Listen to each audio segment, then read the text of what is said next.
ang faith.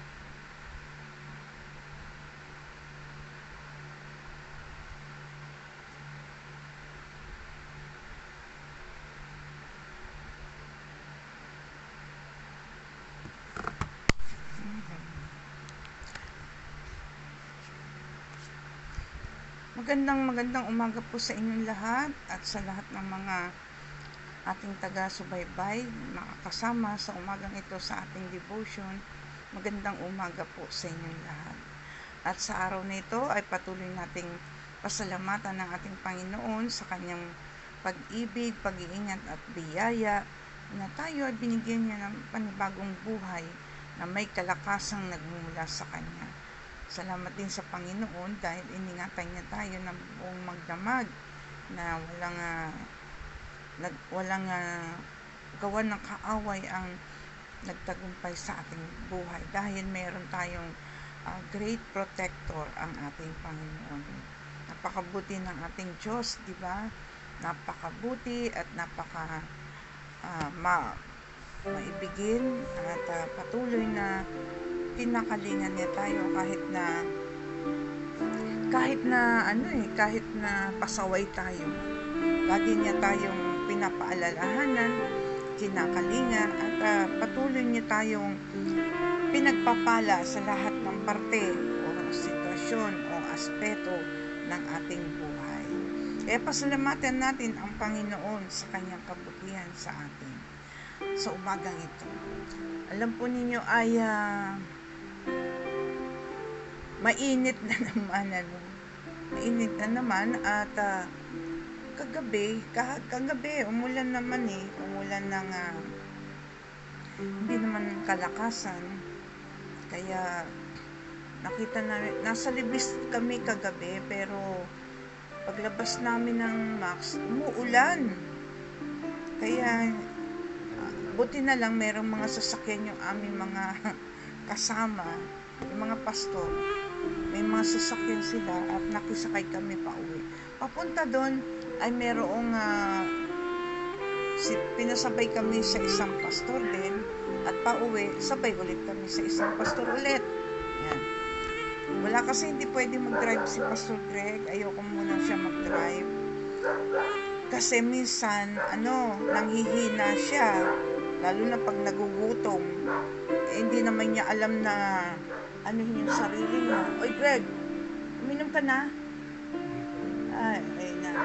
Yun hindi niya alam asikasuhin yung sarili niya. Pati yung kanyang pag-inom sa umaga ng kanyang concoction ay hindi niya ginagawa. Ayan. Kaya nanghihina daw siya pagka nagugutom. Kaya nga, ayoko muna siya mag-drive. Gusto niya kahit yung motor, ayoko rin. At baka may gusto sinama na rin sa devotion. Bago tayo magpatuloy sa ating devotion, may lamok kasi kaya gumaganyan ng umaalig-aligid naman lamok. Bago po tayo magpatuloy ay tayo po muna ay manalangin. Good morning, Brother Efren and Sister Mercy. Good morning, Kimi Loves. Ayan, si Kim hindi makatulog. Nagising na daw siya ng 2. So, 3 o'clock dito sa atin. At pareho tayo, Kim.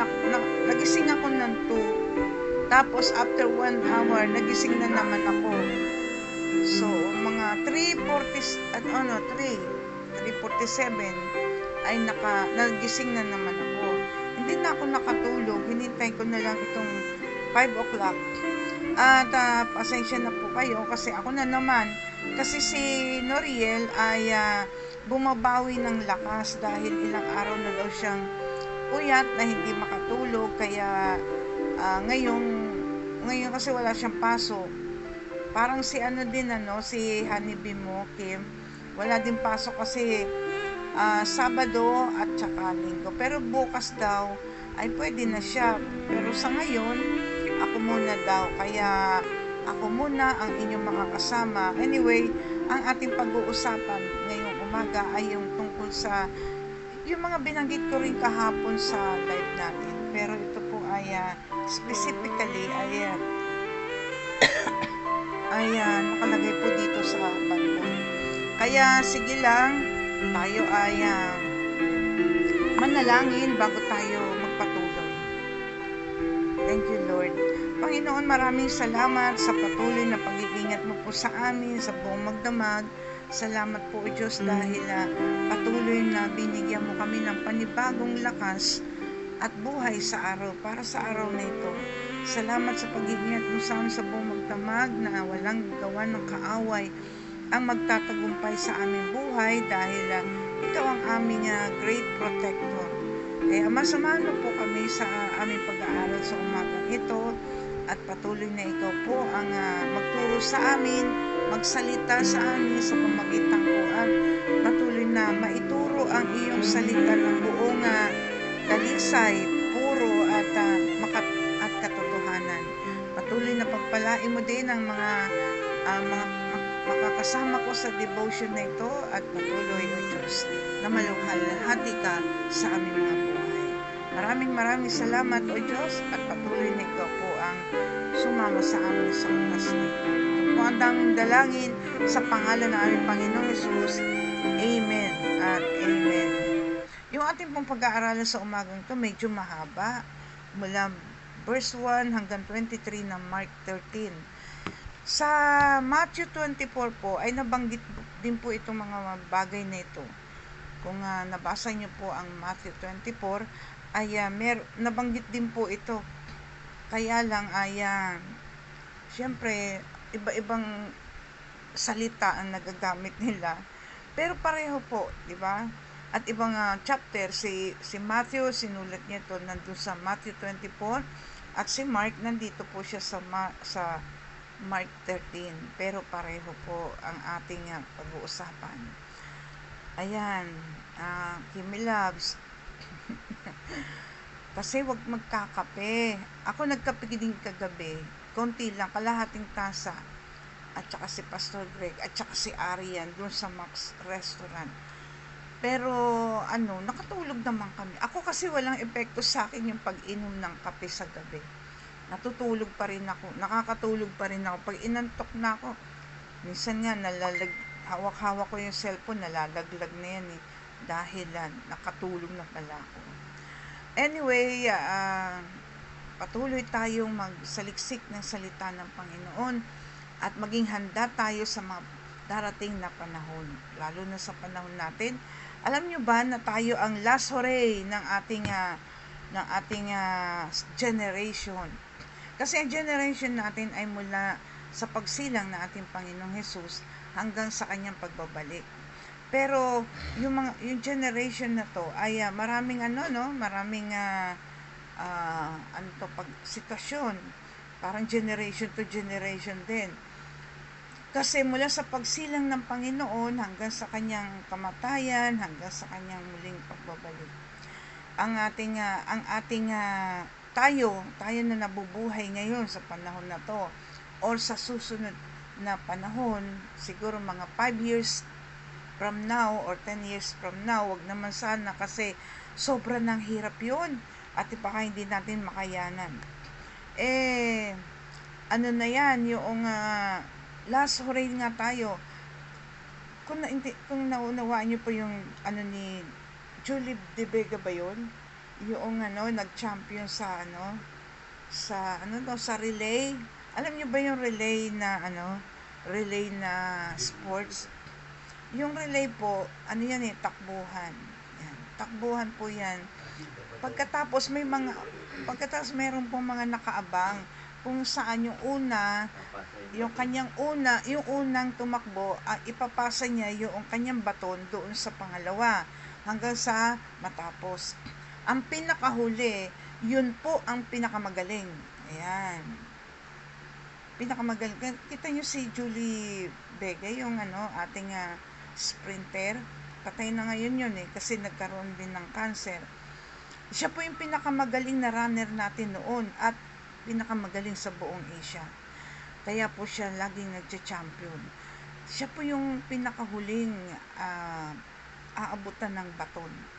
Dahil siya po ang pinakamabilis at pinakamagaling na runner natin. Sa panahon natin, ibig sabihin, tayo ang pinakamagaling at pinakamabilis na runner. Kaya paghusayan po natin at magpatuloy po tayo sa ating takbuhin, sabi nga ni Pablo, magpatuloy tayo sa ating takbuhin at patuloy tayong maging alerto kasi sa mga darating na panahon, kaya nga makikita niyo yung panahon natin ngayon. Mula 2000 nag-umpisa na yung yung mga sufferings na dapat na mangyari. Ayan. Good morning din, Sister Yolik. And Brother June, Samonte, and Irene. Ayan. Salamat kay Kimmy Loves. Ayan po. Kasama natin si Kimmy Loves at saka si Honeybee. Honeybee ni Kimmy Loves kasi hindi sila makatulog. Ito, pag-uusapan po natin yung things to come. Mula 20,000. 2000. Ano ba yun? 20 years. 2000. Hanggang sa darating na panahon nyo, pagdating ng ating Panginoon. Kasi dapat na malaman natin ito. Dapat ninyong malaman para mapaghandaan. Kung ang pinaghahandaan natin ay kinabukasan natin, yung buhay natin sa mga susunod na taon, pinaghahandaan natin kinabukasan ng ating mga anak, mas paghandaan natin ito kasi ayokong sabing nakakatakot. Mas nag-aalala tayo ngayon, mas mag-aalala po tayo o mas mahihirapan tayo sa buhay natin doon sa susunod na panahon. Ayan, may lamok na umaaligid. Ayan. Good morning, Bradley. At ayan, nasa po si Kimmy Loves at saka si Bradley sa Jakarta. 4 a.m. daw ngayon. O kasi 5 na to eh. Hindi, oo. So, good morning sa inyong lahat, sa inyong dalawa. And pakinggan niyo to, Kimmy Loves, kasi alam niyo kaya kami naggaganito at nagla-live ako na ang tinuturo ay ang Word of God. Nagmamadali kami at nagmamadali din ang Panginoon. Kaya kita mo, ang dami ng lingkod ng Diyos ngayon na kinukuha na ng Panginoon. Dahil tapos na sila sa kanilang trabaho, sa kanilang mga assignment sa Panginoon, ayun, kinuha na ng Panginoon. Bakit? Kasi napakahirap ng buhay sa darating na panahon. Kaya ang prayer ko, lahat ng mga kakasama ko sa devotions, live video ay talagang makinig at talagang maging handa sa darating na panahon. Sabi po dito sa Mark 13 verse 1 hanggang 23 po ang ating pong pag-aaralan. Sabi, as he was going out of the temple, one of his disciples said to him, Teacher, behold what wonderful stones and what wonderful buildings. And Jesus said to him, Do you see these great buildings? Not one stone will be left upon another, which will not be torn down. As he was sitting on the Mount of Olives opposite the temple, Peter and James and John and Andrew was questioning him privately. Tell us, when will these things be, and what will be the sign when all these things are going to be fulfilled? And Jesus began to say to them, See to it that no one misleads you. Many will come in my name. I am he, and will mislead many. When you hear of wars and rumors of wars, do not be frightened. Those things must take place, but that is not yet the end. For nation will rise up against nation, and kingdom against kingdom. There will be earthquakes in various places. There will also be famines. These things are merely the beginning of birth pangs. But be on your guard, for they will deliver you to the courts, and you will be flogged in the synagogues, and you will stand before governors and kings for my sake as a testimony to them. The gospel must first be preached to all the nations. When they arrest you and hand you over, do not worry beforehand about what you are to say, but say whatever is given you in that hour. For it is not you who speak, but it is the Holy Spirit. Brother will betray brother to death, and a father his child, and a children will rise up against parents and have them put to death. You will be hated by all because of my name, but the one who endures to the end, he will be saved. But when you see the abomination of desolation standing where it should not be, then those who are in Judea must flee to the mountains. The one who is on the housetop must not go down or go in to get anything out of his house, and the one who is in the field must not turn back to get his coat. But woe to those who are pregnant and to those who are nursing babies in those days. But pray that it may not happen in the winter, for those days will be a time of tribulation such as has not occurred since the beginning of the creation which God created until now and never will. Unless the Lord had shortened those days, no life would have been saved. But for the sake of the elect, whom He chose, He shortened the days. And then if anyone says to you, Behold, here is the Christ, or Behold, He is there, do not believe him. For false Christs and false prophets will arise and will show signs and wonders in order to lead astray, if possible, the elect. But take heed, behold, I have told you everything in advance. Ayan po, in advance, sinabi na po ng Panginoon. So, tignan natin po verse to verse at tulungan tayo ng Panginoon matapos natin ito sa araw na ito. Sabing gano'n nung sila po ay nasa isang lugar, o maaari ito ay nasa Jerusalem sila, sa Israel. Meron pong disciple, sa kanilang paglalakad, nakita ng mga disciple nila yung magagandang building, ang sabi nga ay wonderful stones and what wonderful buildings. Kasi po sa Israel, ang ginagamit nilang stones doon ay yung yung ginagamit ng mga Egyptian, yung nila na in-architect ni Moses, no? Sabi ng Panginoon, humanga yung mga disciple sa mga buildings na nakita nila sa kanilang paglalakad. Magaganda at amazing nga. Sabi naman ng Panginoon, do you see these great buildings? Nakikita nyo ang mga buildings na to, pero walang isamang stone o bato ang matitira na hindi babagsak. So, ang ibig sabihin ng Panginoon, lahat ng magagandang buildings doon na nakita ng disciples niya, magbabagsakan po yun. Mawawala, madudurog ang mga yun. So, nung nasa Mount of Olives na, alam niyo po yung Mount of Olives, ito po ay very historical kasi sa Mount of Olives, makikita po doon yung ng kalangitan sa pagdating ng ating Panginoon. Makita nyo, bakit kaya natin makikita yun? Samantalang nandito tayo sa Pilipinas, andun sa Israel, ang Mount of Olives, yun ang ng Panginoon. Kaya, meron tayong mga gadget, makikita po talaga natin yan. Kung ang mga gadget na to ay ginagamit ni Satan para iligaw ang ating mga isip, ang ating buhay, ang ating mga anak na nawiwili sa mga gadget, gamitin din natin ito. Kagaya nito, ginagamit natin ito para sa pangangaral ng salita ng Panginoon.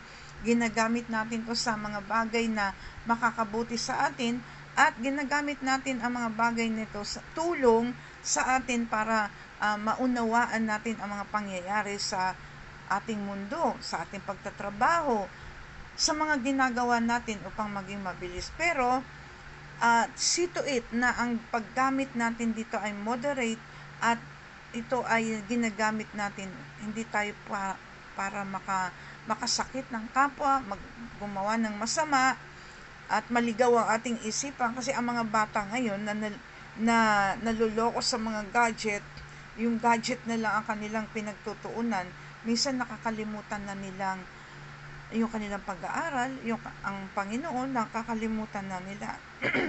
So sabi ng Panginoon doon tapat ng sa tapat ng Mount Olives, no, wala pa siya doon. Sabing ganon, kailan mangyayari ang mga bagay na ito, yung sinabi ng Panginoon na walang matitira kahit na isang bato. Kailan daw mangyayari? Ano ba ang sign na mangyayari ito? So ito ang sinabi ng Panginoon. See to it na walang madadaya sa isa man sa inyo. Kasi marami magsasabi na andyan na si Jesus. Totoo naman, alam nyo, nung matagal na yan 1990s pa, ay naglitawan na yung mga, alam niyo, marami nang naglitawang mga false prophet, mga false Christ, may nagdamit pa nga ng false Christ at nakapaapa, naglilibot at nanglilimahid at sinabing siya daw si Kristo. Mabuti na lang hindi pinaniwalaan ng mga tao. Yung iba naniwala, kasi nga naman parang si Kristo nga, ang haba ng buhok, naglilimahid. Ganun ba ang Panginoon? Hindi naman naglilimahid ang Panginoon. At naka-gown ng puti na naglalakad na nakapaa. No? So, wag po tayong padadaya. Sabi niya ganun, wag tayong padadaya. Ito po ang mga signs na binigay ng Panginoon na nag-umpisa ito matagal ng panahon, no? Hindi pa ako pinapanganak, nagkakaroon na nito no? When you hear of wars and rumors of wars, do not be frightened. Those things must take place, but that is not yet the end. Di ba? Nangyari na yan, pero yung mga gera-gera, di ba? Yung maliliit na gera. Tayo nga may gera-gera dito yung mga Abu Sayyaf, yung mga Maute, ayan, nagkagera-gera, civil war. Sa ibang bansa naman ay nagkaroon ng gera-gera doon sa Syria, sa Afghanistan at pagkatapos ay ang pinakahuli itong sa Russia at saka sa Ukraine. Yan ang pinakahuli. Pero may pinakamalaking gera na nangyari sa atin dahil doon sa ginawa ng US na pinag-away o ginawa nilang battlefield ang Pilipinas sa gera nila ng Japan, ng Vietnam, at nadamay tayo. Tayo kasi hindi nakikipaggera, nadadamay lang tayo kasi itong Amerika, mayroong base dito sa atin 'di ba? Doon sa bayan, doon sa doon sa may Pampanga, sa Clark. Meron sila, ang laki-laki ng base nila doon. Kaya yung mga kaaway nila dito nagpupuntahan sa Pilipinas. Kaya nga ayaw natin dapat. Kaya nga yung dati nating presidente si Joseph Estrada, si ERAP, pinaalis niya lahat yan. Bakit? Kasi nagpupuntahan dito yung mga sundalo ng Amerika. Pagkatapos gigerahin nila yung mga ibang bansa. Minsan, kagaya ng BFA, alam po ba ninyo na ang BFA, mga sundalo yan ng ng Amerika, na kunyari tutulong sa mga sundalo natin, tuturuan, pero wag ka, ninanakaw nila yung mga gintong nakabaon dito sa ating lupain. Kagaya sa Mindanao, totoo kasi maraming ginto sa Mindanao, dito sa Nueva Ecija, So, mga bagay na yan na nangyayari bago dumating ang Panginoon. Sabi niya, magkakaroon, for nation will rise up against nation, and kingdom against kingdom. There will be earthquakes. Diba? Nagkaroon tayo ng malalaking earthquakes dito. Hindi lamang dito sa ating bansa, kundi sa buong mundo. Sa Japan lalo, dito sa atin yung 19, Yung July ba yan? Na nagkaroon ng earthquakes na ang pati Baguio ay naisara kasi nga nagbagsakan yung mga building doon. At dito sa Nueva Ecija, sa Gabaldon, at dito marami pong earthquake na napinsala ang maraming properties. At meron pong sabi, in various places there will also be famines, mga taggutom. Sa Africa, ang mga bata doon, butot balat, literally butot balat. Bakit? ano na yung taggutom, wala silang makain. Alam po ba ninyo, ang mga tao doon o mga bata doon, pati lupa kinakain na nila sa gutom.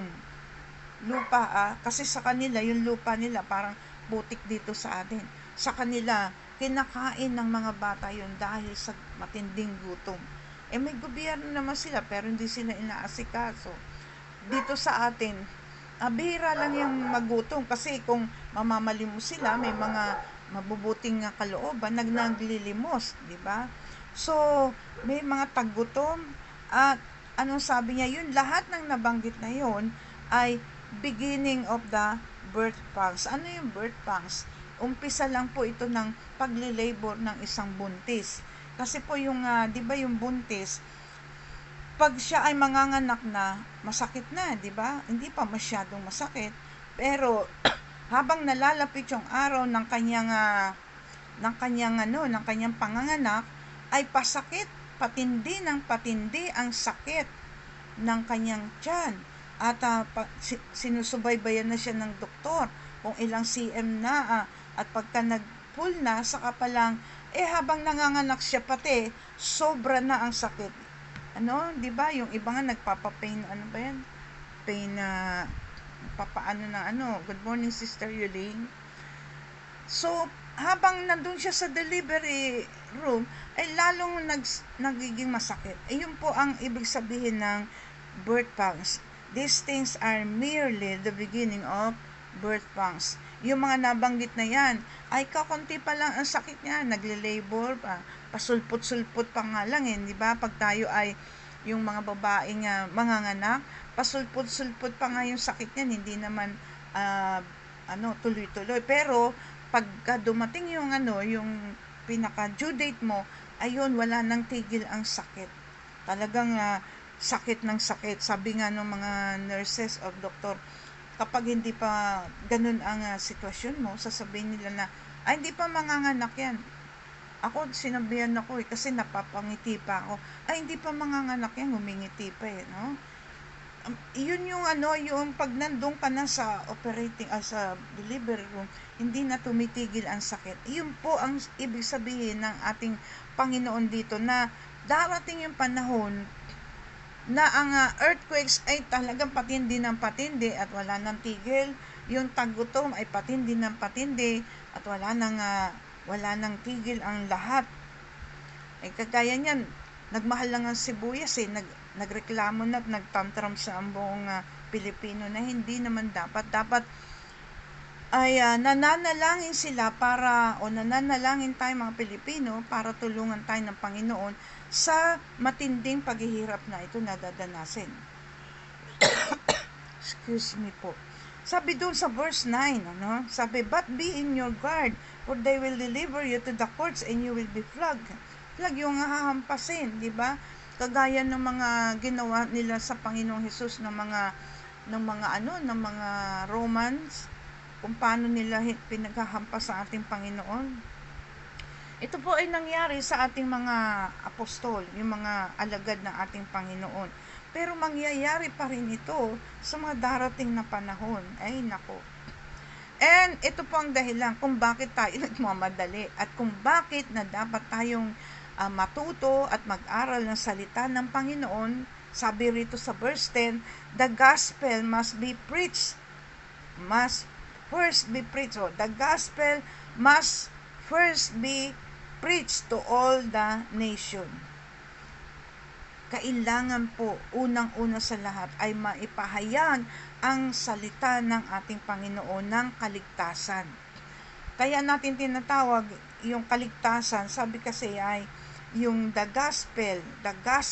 Itong gospel po ay salita o pangangaral ng salita ng Diyos ng kaligtasan, di ba? Kasi ito ang dahilan kung bakit bumaba ang ating Panginoon, at ito ang dahilan kung bakit lahat ng tao ay pupunta sa impyerno kapag hindi na ipangaral ang gospel. At ang gospel na tinatanggap natin, kung tinanggap natin yun, ay doon tayo maninirahan sa kasama ng ating Panginoong Diyos. Pero kung hindi tinanggap ng tao, pinagwalang bahala nila yung salita ng Diyos, doon sila sa kapahamakan. And sabing ganon sa 11, when they arrest you and hand you over, do not worry beforehand about what you are to say, but say whatever is given you in that hour. Ito po yung mga nangangaral ng salita na buti na lang hindi po tayo inaabot ng ganun, pero sa ibang bansa kagaya sa Israel, yung mga nangangaral doon ng salita ng Panginoon, sa Israel pa naman, kasi hindi nila tinatanggap si Jesus doon. Ang Ama lang ang kanilang pinaniniwalaan, pero si Jesus hindi nila tanggap. Anong sabi daw? Aarestuhin. Meron na tayo mga bagay na nangyaring ganito. Inaresto, lalo na sa China, sa mga communist countries. Inaaresto sa China nga, daming pinulong na pastor. May mga pinatay pang mga pastor dahil pa sa pangangaral ng salita ng Diyos. Sa China, huwag kang pupunta doon para magmisyon or mangaral ng salita ng Panginoon. Pumunta ka lang doon, magtrabaho lang, pero hindi ka mangangaral. Dahil kung maabutan ka makita ka ng mga sundalo doon, ikukulong ka, and the worst is, papatayin ka. Kaya yung mga missionary doon, iba may tinawag tayong kangaroo, kangaroo ministry. Alam niyo kung anong ibig sabihin nun? Mga pastor, mga Kristiyano, mga Christian leaders na kangaroo, na meron po silang daladalang mga Bible sa kanila, kaya nga kangaroo, dahil tignan niyo yung kangaroo, may bulsa, di ba? Kasi nandoon po sa kanilang, sa loob ng katawan nila ang mga Bible. Hindi pwedeng ilagay doon sa hand carry, doon sa kanilang baggage, hindi po. Dahil huhulihin sila ng mga sundalo ng China. So sila nakabalot ng makapal na jacket, at sa loob nun ay kung saan nila pinaglalagay, nakabalot din sila ng mga Bible. Yung, at least naman, New Testament, At pagka, alam niyo po, ang China, yung mga tao doon sa China, dahil siguro ay sa tindi ng paghihirap nila dahil komunista ngayon, pagdating ng Bible sa kanila, alam niyo, umiiyak po sila at halik ng halik doon sa Bible. Umiiyak po sila sa tuwa at sa pasasalamat sa Panginoon, kasi yung umiiyak sila na hinahalik-halikan pa nila yung Bible. Excuse me po. At alam nyo, ang ginagawa po nila kapag noong hindi pa marami ang Bible doon, ay sinusulat nila to, kinokopya nila ang Bible, at pag nabasa na po nila yon, ibibigay naman sa iba na mga Chinese din. Ibinibigay nila do sa kapwa nila Chinese para basahin hanggang sa baka yung isang chapter na mababasa, salin-salin yan hanggang sa may dumating ng mga Bibles. Napakahirap po doon, lalo na siguro sa North Korea. Wala pong pumapasok doon na mga babasahin, wala nga internet doon Ang may internet lang sa North Korea ay ang gobyerno lang. Bawal. At yung sinasabing gano'n, sabi, dahil ang Diyos nga ang magsasabi o magbibigay sa kanila ng kanilang salita. Ando sa wallet na itim. So whatever is given you in that hour, kung ano man nasabihin ng banal na espiritu na sabihin mo, no? Huwag barya. Tapos ay sabing ganon, brother will betray brother to death, and father his child, and children will rise up against parents and have them put to death. Alam niyo, nangyari po ito sa Germany. Sa Germany, yung panahon ni Hitler na, at sa iba pang mga lugar na komunista. Sa China, limitado po yung mga anak.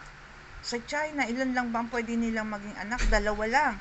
At yung ibang lugar, ibang bansa, 1 lang. Pero dapat lalaki, hindi pwedeng babae. Pag babae, papatayin yung babae. Kaya yung iba, tinatago nila yung kanilang naipanganak na babae. Pero pag lalaki, matutuwa ang gobyerno. Bakit? Magiging sundalo nila yun. At yung sabi nga, father betray father, and brother betray brother, mag-aaway, papatayan, nagkakaroon ng hindi magandang relasyon ang magkakapatid, ang mag-ama, ang mga children, parents, walang magandang relasyon. Kaya nga po ito sinasabi natin. Na sabi ng Bible, train up a child in the way he should go. Ano bang gusto ninyo mangyari sa inyong mga anak? Kalabanin kayo pagdating ng araw? O mahalin kayo at ipagtanggol kayo pagdating ng araw? Sa isang bansa, sa Germany nga yata, sa Russia, hindi po pwede na ang mga magulang ay magsalita na against sa gobyerno. Bakit? Ang magsusumbong sa gobyerno ay mismong anak nila. Susumbong nila sa gobyerno yung pagsasalita ng masama ng kanilang magulang sa gobyerno. Ganun din, vice versa, kapag ang anak ay nag-alboroto laban sa gobyerno, isusumbong ng magulang. So, ano mangyayari sa kanila? Patay. Mamamatay sila, kukulong sila, pahihirapan hanggang mamatay. Yun po ang naging buhay ng mga tao sa ibang bansa. Kaya nga tingnan nyo, may mga Pilipino tayo na nangangaral ng salita ng Diyos na ipinakulong, at yung iba ay pinatay, at yung iba ay minaltrato. Kasi nga, yung gobyerno nila ay kailangang, ang gobyerno nila ay hindi pinapayagan ang pangangaral ng salita ng Panginoon. O, kagaya nito sa ating bansa, hindi niyo po alam yan, ano? Dito po sa ating bansa, nung panahon na nandun kami sa Bulacan, ano ba yun? Nung nasa Bulacan po kami, ayan, yung nasa Bulacan po kami ay nagkaroon ng mga ganyang pangyayari na hindi po yung mga simbahan doon nagsara. Yung mga simbahan doon ay nagkaroon ng persecution. Sandali lang po, ayusin ko. May sound ba tayo? Sabihin nyo nga kung may sound. Nawala yung ating yung aking Bluetooth dito. Hindi ko alam kung anong nangyari. So, ayan, ang kaaway nagtatrabaho na naman dito. Saan ba yun? So, ayan, may sound po ba tayo? Kasi parang namatay yung ating Bluetooth. Ayan. Pag may sound, sabihin nyo kung meron, magpapatuloy tayo ng So, sa ibang lugar, kagaya sa Pilipinas, may mga lugar sa Pilipinas na talagang pinagbawalan na ang Bible. Merong lugar sa Bulacan na sinunog lahat ang Bible. At sa takot ng mga Kristiyano doon, kinandaduhan yung yung simbahan nila. Sa takot, yung mga pastor hindi na nangaral. At least sa Malolos nangyari o sa Plaridel, basta bandang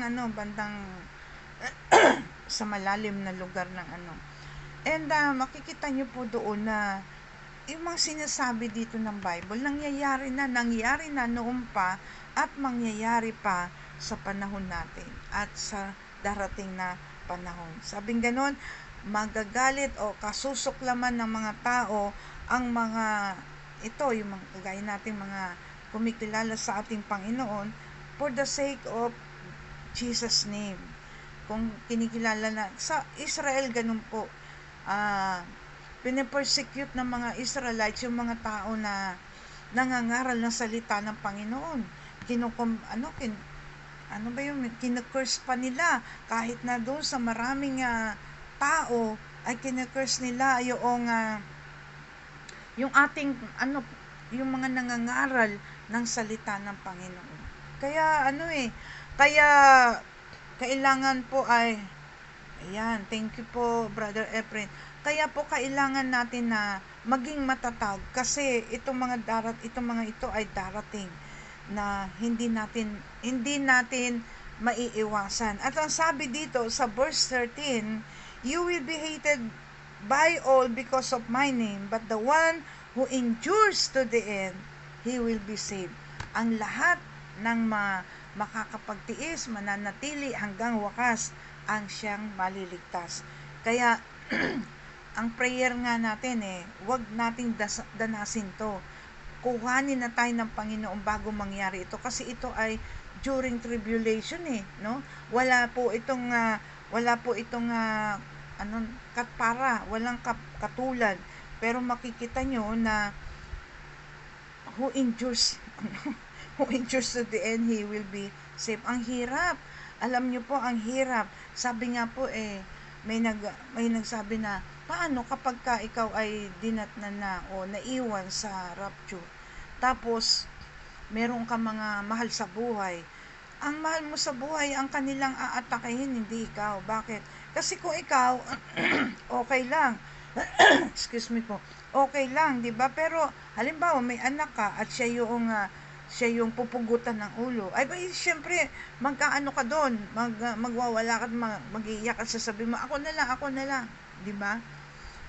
So, ang dami pong ganong pangyayari sa darating na panahon. Sabi nga nung mabuti kung patayin ka kaagad. Paano kung unti-unti kang papatayin?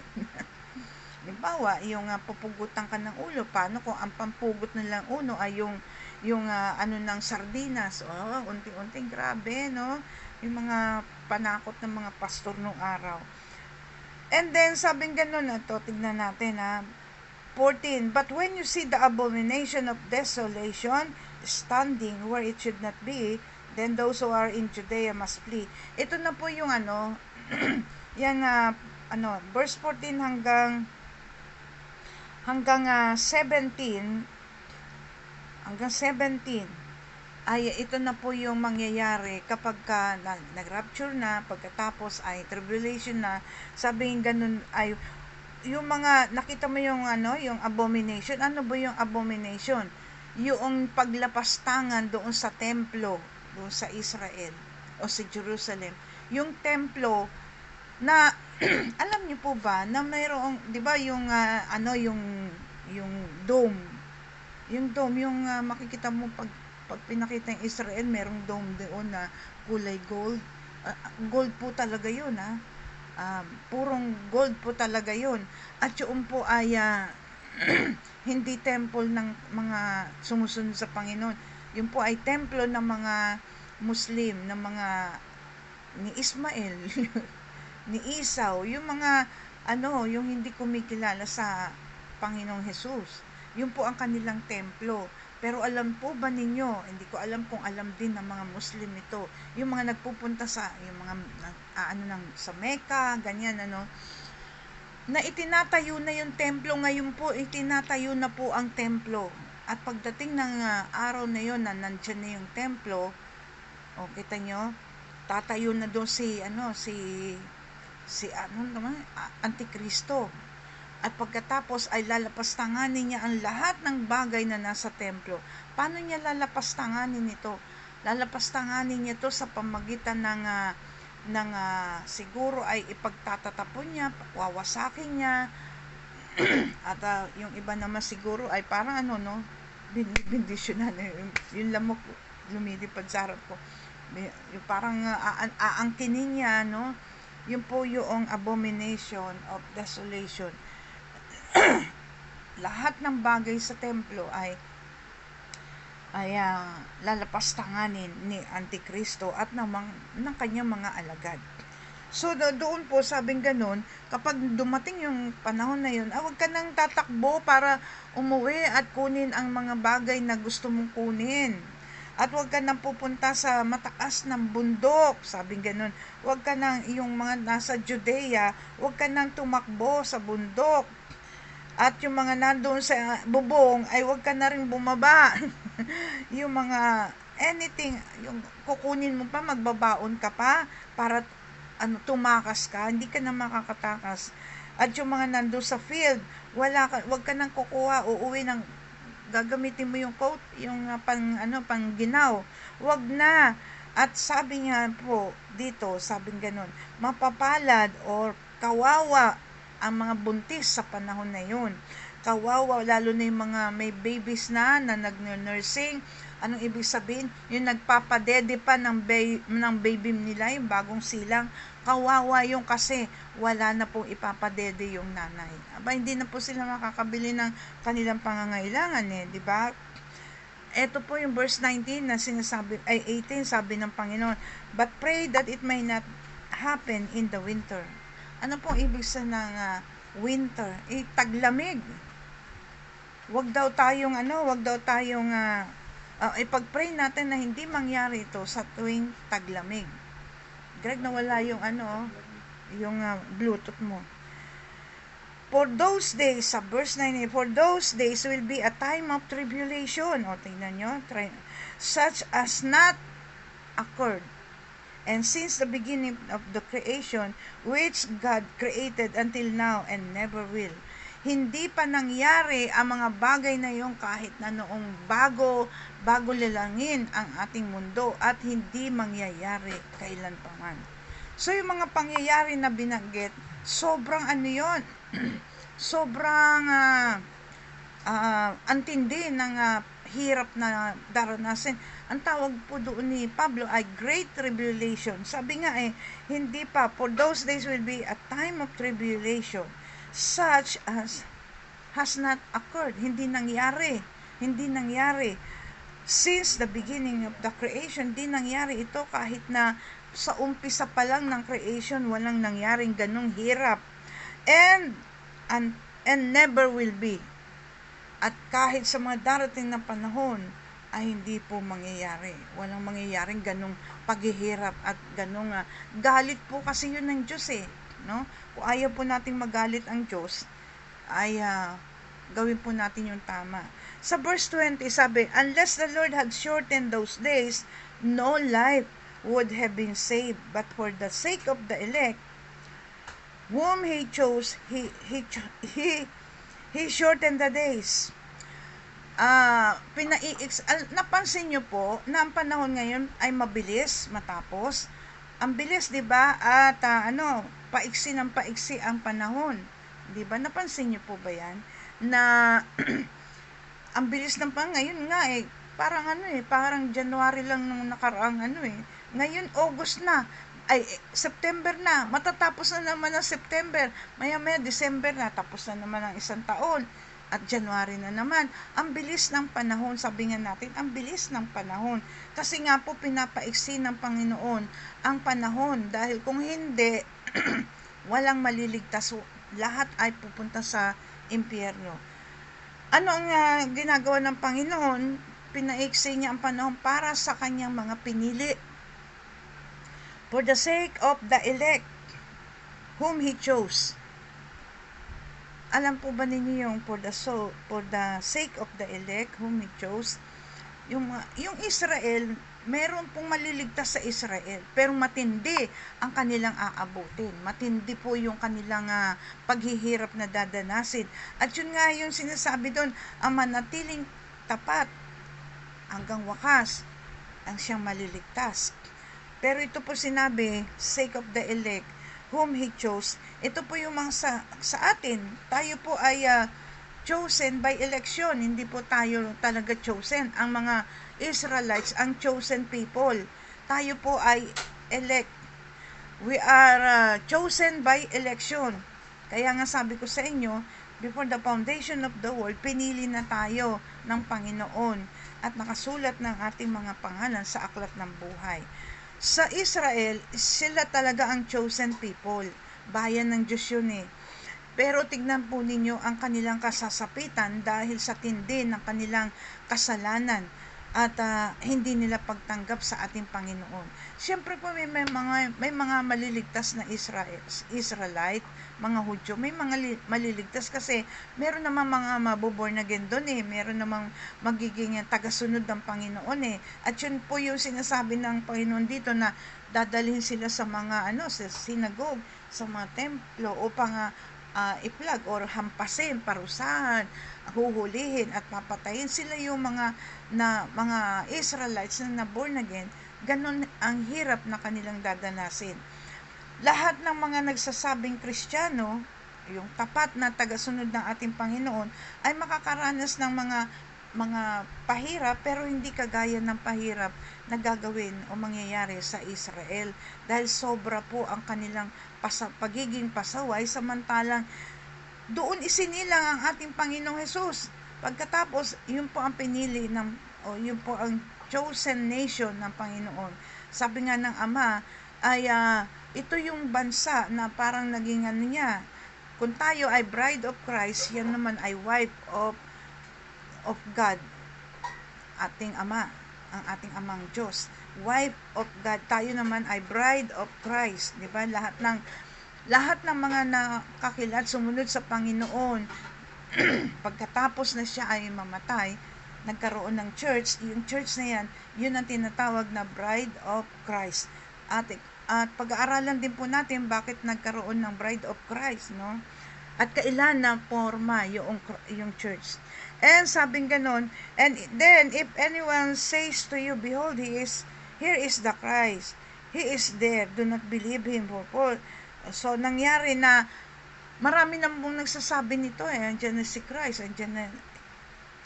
Wala po, hindi. Meron nga, di ba, ang mga Koreano, noong 20, ano ba yan?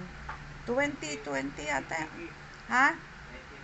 1980, meron nagsabi, kahit yung mga church dito sa Pasig, sa Napico lalo, ay sinabi ng mga Koreano na yun na, darating na ang Panginoon Jesus. Nagpuntahan yung mga tao dito sa bundok. Nagpuntahan sa bundok at dinala ng mga church leader nila sa bundok para doon maghintay sa Panginoong Jesus. Doon naman sa ay marami pong church na nadaya. Yung iba naman po ay hindi na nag-aral, hindi na nagpatuloy ng pag-aaral. Yung iba naman ay tumigil sa pagtatrabaho, nag-resign sa pagtatrabaho. At yung iba ay namundok na nga dahil doon daw hihintayin ng Panginoon. At nagbaon nga sila, no, yung sinabi doon sa unahan. Pero hanggang ngayon, di pa dumarating ang Panginoon. No?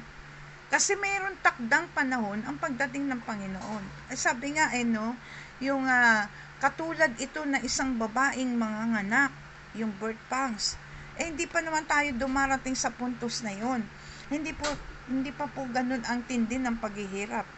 Pero ang sinasabi dito ng Panginoon, sinabi na niya beforehand ang mga mangyayari. Anong ibig sabihin?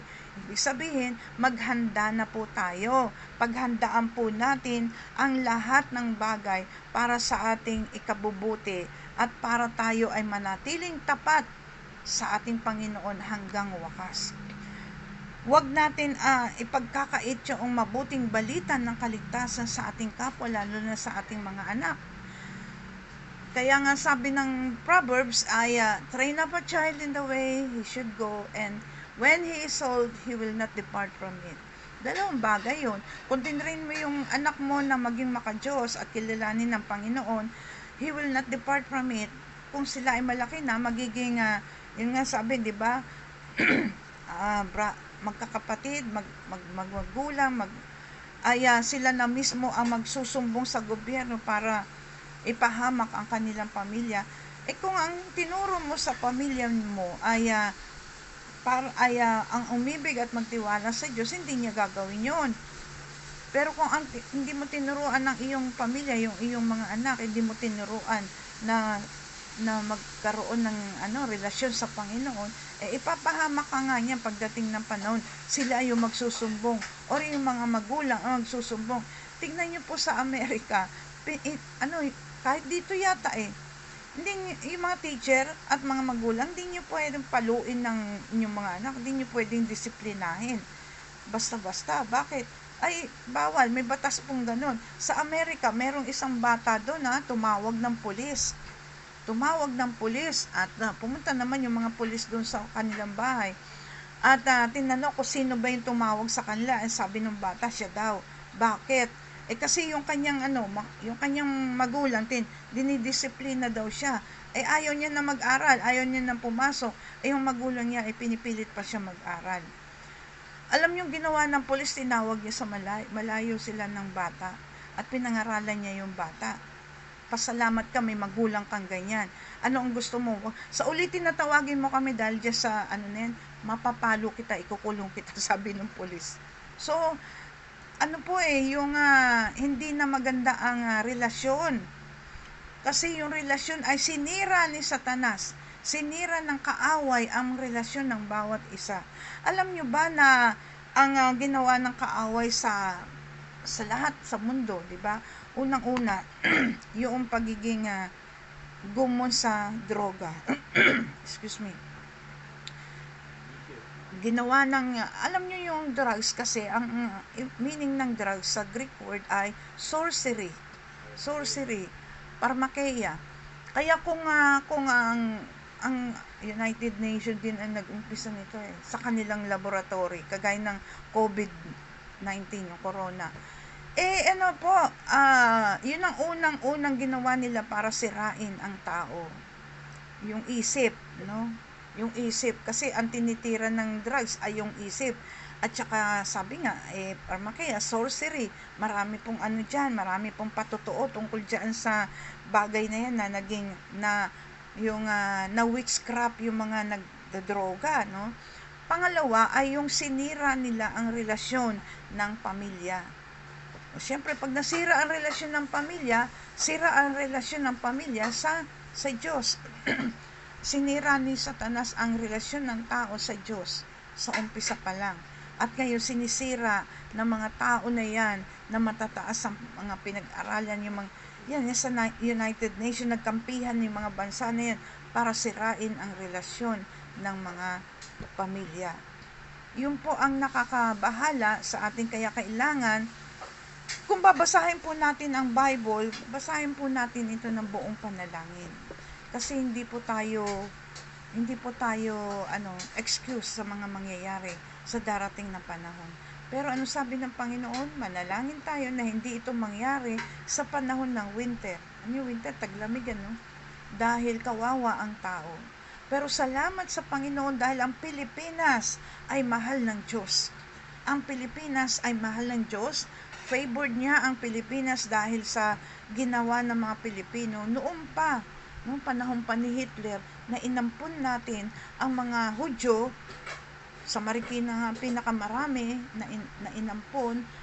Ang ating Vice President ay may dugong Hudyo dahil ang kanyang nanay ay Zimmerman, Hudyo po yun Kaya favored ng Panginoon ang Pilipinas. Kaya nga sabi ay susunod sa Israel ang Pilipinas. Pero kailangan nating magkaroon ng tunay na relasyon sa ating Panginoon. Hindi po ito makadiyos lang. Sabi nga ni Pablo, makadiyos nga pero wala ang kapangyarihan. Ano ang kapangyarihan? Wala sa buhay ang pagiging makadiyos. Kasi kung ikaw ay makadiyos, makikita sa buhay mo. Hanapin mo yung fruit of the Holy Spirit at makikita mo kung ano ang dapat na maging ugali ng isang tagasunod ng ating Panginoon. Paghandaan po natin at ito'y mangyayari, sabi ng Panginoon nga sa Bible, yung mga mangyayari na yun, yung tribulation na yun ay hindi pa nangyari kahit noong before the foundation of the world or creation, hindi pa nangyari yung paghihirap na yan at yung bagay na yan. Pero hindi na rin mangyayari kahit kailan. At sinabi ko nga sa inyo, malapit na, at siguro si Antikristo ay isinilang na or ibinubuntis or baka nagmamature na, baka toddler na siya, no? Kasi pagdating ng panahon na mangyayari itong abomination ay 33 years old siya sa panahon na yon. So malamang kung 33 years old siya doon, baka na siya ngayon, teenager na ngayon. Wag naman tayo umabot doon sa panahon na yun, kasi lalo na kung sabi nga ng Bible, lalo nang kawawa ang mga bata or mga buntis na nagpapadede pa, kawawa po yan. At talagang paghandaan po natin ang ating buhay, hindi dito buhay sa lupa, kundi yung buhay natin sa kabilang buhay, kasama ang ating Panginoong Hesus. Tayo po ay manalangin. O Diyos na makapangyarihan sa lahat, patuloy ka naming pinasasalamatan sa iyong mga gawa, sa iyong kabutihan sa amin, sa iyong biyaya, Panginoon, na kami ay ipaghanda mo kami, Panginoon, ng magandang kinabukasan. Ipaghanda mo, Panginoon, ang aming buhay na walang hanggan sa piling mo, O Diyos. At salamat, Panginoon, sa mga salita mo na nagbibigay sa amin ng pag-asa, kagalakan at patuloy na pagliligtas, O Diyos.